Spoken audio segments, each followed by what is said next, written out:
In today's video, I'm going to teach you how to forecast revenue with Attio. To get started, head to the Attio homepage. In Attio, revenue forecasting is usually built using your deals object, your pipeline, deal values, expected close dates, and reports.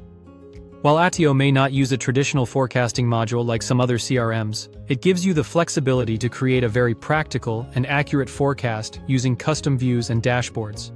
From the homepage, go to Deals. Once you're there, click Create New View. We're going to build a dedicated forecast view so your key revenue data is easy to review in one place. Choose the Table option, since a table layout works best for scanning deal information across multiple fields. Then type a title for your new view, something clear like a forecasting-focused name, and click Confirm. Now that the view is created, click Add Attribute column. This is important because forecasting depends on having the right data visible side by side. The columns you add will give structure to your forecast and make it easier to sort, filter, and review open opportunities. First, add Deal Name. This helps you quickly identify each opportunity in your pipeline. Then click Create Column. After that, add Deal Stage. This field is useful because it shows where each deal currently sits in the sales process, which gives context for how likely it is to close. Next, add Deal Value.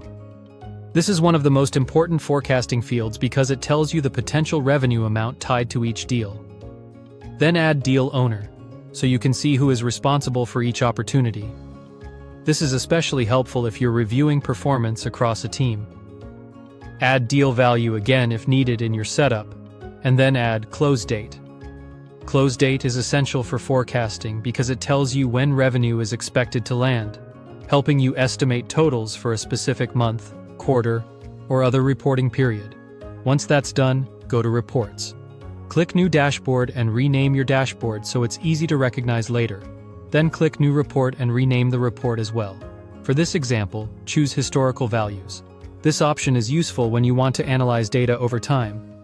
Different report categories serve different purposes, but historical values is especially helpful for tracking revenue patterns and building a forecast based on measurable deal data. Next, choose Deals as the source.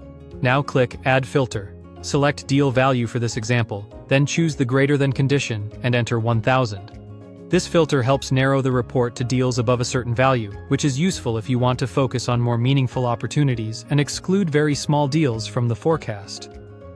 Then click Save. You can always create another report with different filters to compare segments, stages, or deal sizes. So to recap, you created a custom deals view, added the essential forecasting columns, built a dashboard, and created a filtered report to support